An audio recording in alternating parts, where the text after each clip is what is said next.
Good morning, Toronto. Good morning, world. This is Alita Sauve from Native Child and Family Services of Toronto, wishing you a beautiful good morning for Wisdom Wednesday.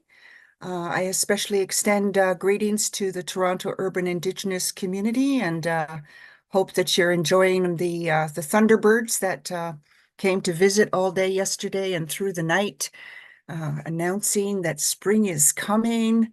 So the Thunderbirds are active and ready to wake up the seeds and wake up the land. And with that, I want to begin our day with words of gratitude as usual and say, great power up above, creator of all life. It's that little bird come to talk to you again from the Tahltan Nahio Nation Crow Clan. Wishing you a beautiful good morning and deep gratitude that we would like to share with you this morning. We are grateful for our life today. We're grateful for the opportunity to experience this beautiful day. We want to say good morning to you, Grandfather Sun, and all of the beautiful things that you do for all of us here in collaboration with all of creation.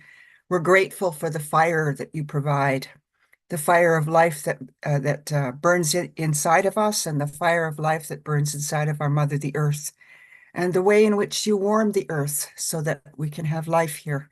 We're very grateful to you. We're grateful to the Mother Earth herself for all the things that she does for us each and every day.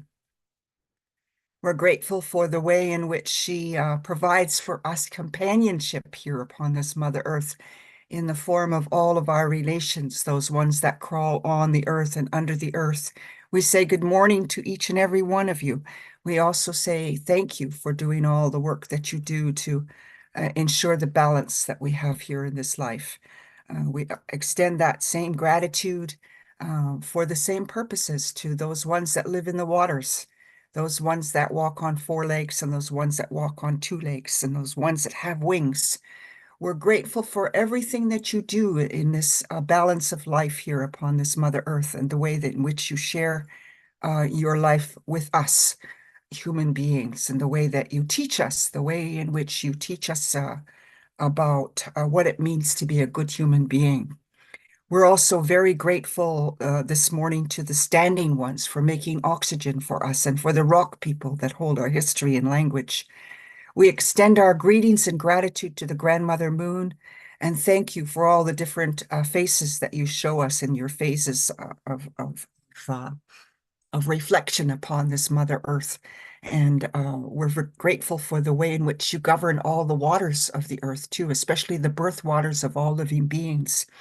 We pray for those waters and give gratitude and ask that they remain clean for the next 7 generations to come.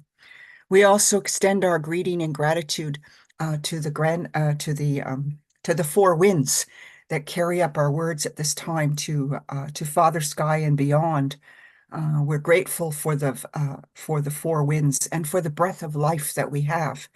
And we're grateful also for the water inside of our bodies and the water inside of our mother's body and on top of her body and hanging around her body, and the way in which the winds move the rivers of water in the sky. We're grateful for that this morning.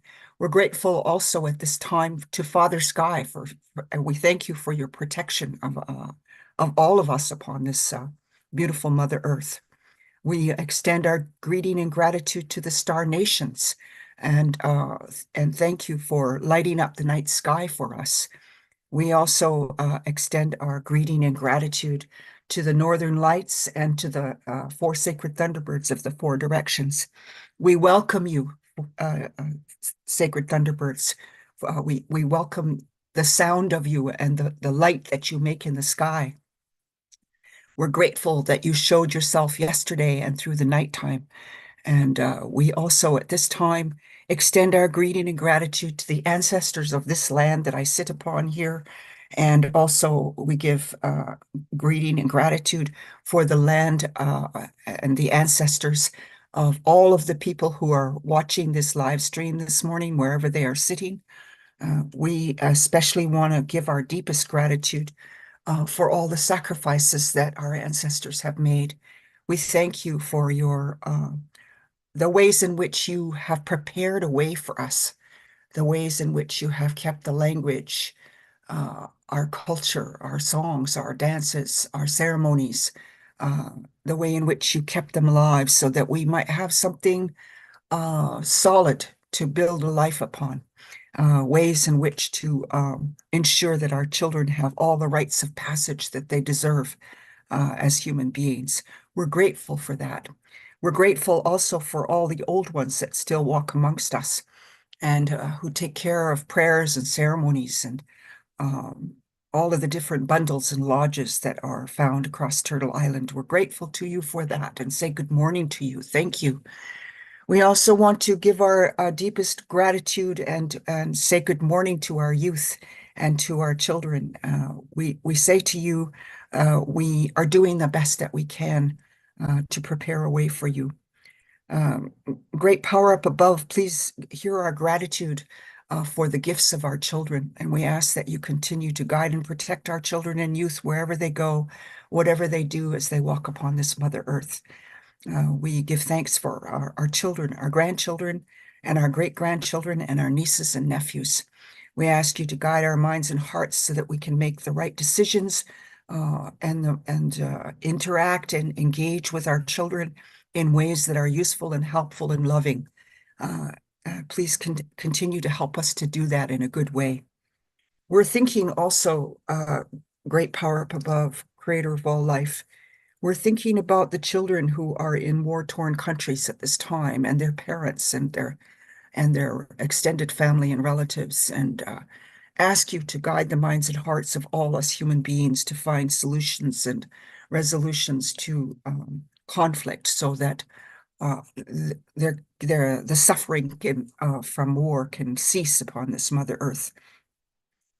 We ask you also to look after those ones that are homeless, those ones that are hungry, those ones that don't have clean water, those ones that are in hospitals or convalescent homes or dealing with some kind of illness of the body, those that are struggling with mental health issues and addictions, those ones that are incarcerated, um, all those that are struggling today.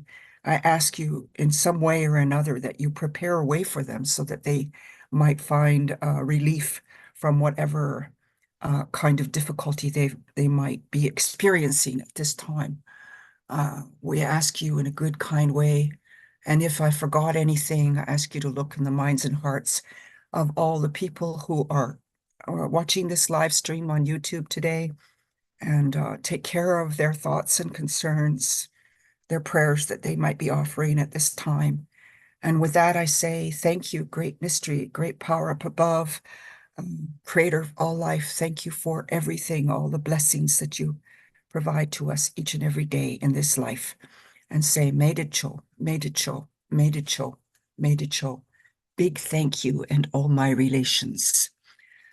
Good morning, everyone. I want to talk a little bit more about our Thunderbirds that we had the good fortune of hearing yesterday, all yesterday afternoon and into the evening, and also throughout the nighttime. It's a very auspicious time when the Thunderbirds sound for the first time in the new season to come. It announces that the new season is coming, and indeed it is. According to the Gregorian calendar, in 22 days, it will be officially the spring equinox. And but of course, you know, Mother Earth, she has her ways of communicating. And part of that way of communicating is through the assistance of the Thunderbirds. And it was so very beautiful to stand at my picture window in my house yesterday and see the flashes in the sky and hear the deep rumbling. And they were strong. The thunder sound was so strong yesterday. And I knew that without a doubt, the seeds under the ground shook and knew it was time for them to get ready to germinate. And I knew that also the roots of the trees were shaken and that it was time to start moving the sap in the trees again and uh, prepare to put new green foliage in their branches uh, I, all of the animals that sleep too, in the wintertime. I know that those thunders woke them up yesterday. And so this is a happy time. It's a time when we know that the new life is coming, the new springtime is coming. And it's another opportunity. The Creator loves us so much that she provides many opportunities for us. And if we miss one, another one is provided. And I see this time of the thunderbirds sounding their beautiful voices and bringing the rains. I see it as another opportunity to remind us human beings, because the natures and the life around us teach us how to proceed in our everyday walk of life. And so here we have another opportunity to look inward, to see what needs to be cleaned up within ourselves, uh, the in our bodies. What are we doing that maybe is not as useful to our health as it should be? And also, like, how are we thinking? What kinds of thoughts are we having? Are they, negative, scattered, unfocused? And what do we need to do to address that once again? And how are we feeling? And are we attending to the spiritual ceremonies that we need to at this time of the season of the year? Um, and part of that ceremonial process is yesterday. The way I was taught is that when we hear the first thunders, indeed, even throughout the season, anytime we hear the thunderbirds calling, is a signal for us to go and particularly, this is a teaching I received from the women's side of the house. And I was told that we need to go get some sweetgrass right away and uh, and light that sweetgrass and talk to those thunderbirds and give thanks to them for taking care of things, for bringing the rains, for bringing the winds, for moving the energy here upon the Mother Earth in a way that is helpful to us all that live here, and helpful especially to our Mother, the Earth itself. And so that's a ceremony that I was taught, and where we acknowledge and burn sweetgrass to honor the thunderbirds and to talk to them and to give thanks to them for all the work that they do. But there are other kinds of ceremonies that we're preparing for too, that we continue to prepare for. I know that the Sundancers are continuing to prepare for Sundance, and they're having their Sundance meetings and their sweat lodges and getting ready for that. And there are many other ceremonies that people are preparing for in Indigenous country, all of which are equally important and are accelerated by the sound of those thunderbirds coming.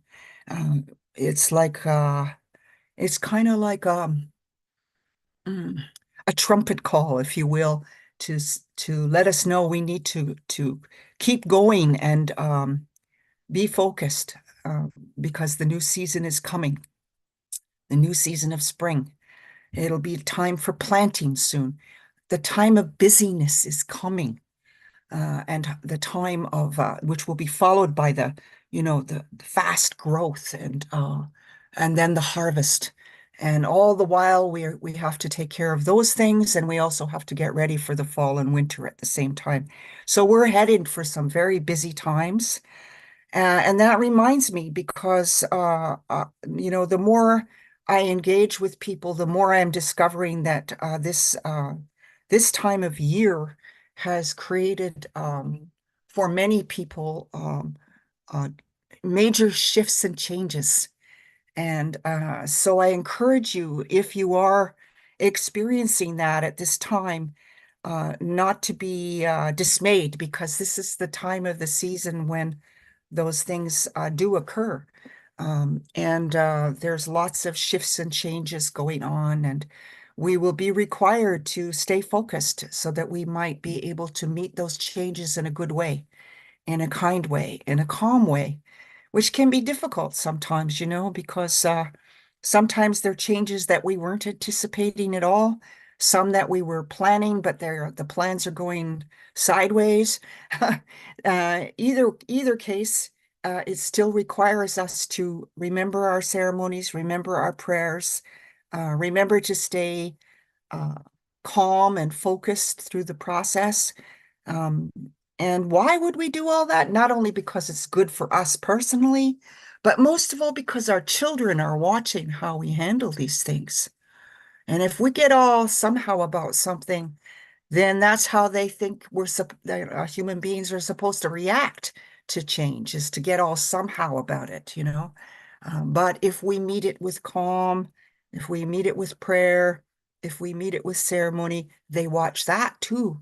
And then they learn a different way, a way that is less anxious, less fraught with difficulties. So I wanted to just share that little bit of understanding with you today. I hope you have a beautiful day today.